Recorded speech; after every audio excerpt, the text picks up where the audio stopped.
I'm Kenny from Pro Tool Reviews, and I'm going to show you how to change a grinder wheel today, but I'm going to introduce a couple of methods you might not know about.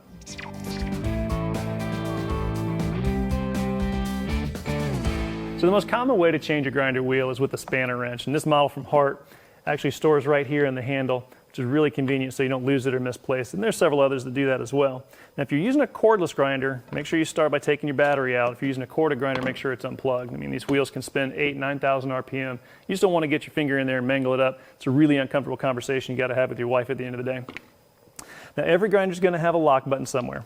So the wheel can spin freely, but when you hold that down, you'll feel it click into place, and now I can loosen this up. So take your spanner wrench and pick any two opposite holes. There's usually 4 in that flange, and then give it a quick twist, and you've loosened it. You can hand thread that off from there, and then your wheel is free.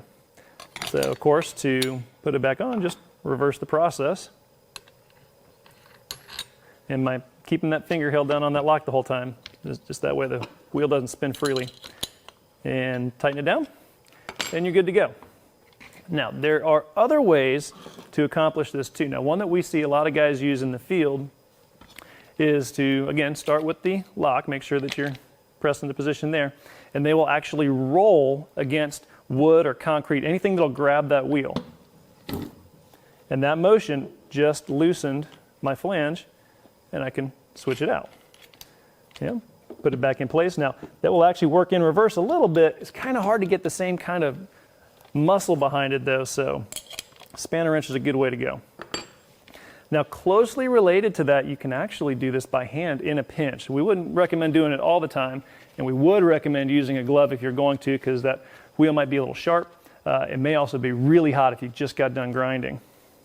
So, same kind of thing. Make sure that you get your lock in place, and then just with your hand, pull it in the loosening direction, and that's it. Same thing to tighten it back up. Now notice when that happens, and this works for both methods, notice when I pull this wheel, notice the flange moving with it. Same thing when I tighten it. Hand tighten it down, and that flange is moving with it. Now again, do it in a pinch, and there's a couple of warnings that come with this. This is a diamond grit wheel, and we've also used it with a Type 27 and some other ones. If you're using an abrasive disc, it's really thin and a lot more likely to break if you put lateral pressure on it, so we would not recommend doing that with that type of wheel. But these solid ones, no problem there.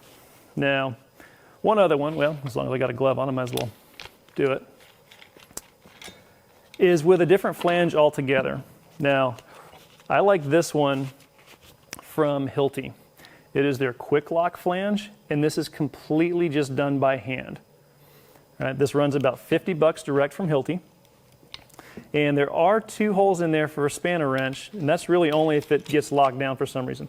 But you just hand tighten it like that, and it's done, it's ready to go. And to remove it, same thing. There's a little spring-loaded action in here that allows you to do that and easily loosen it, easily tighten it, but still have a really secure wheel on there. So I like that a lot.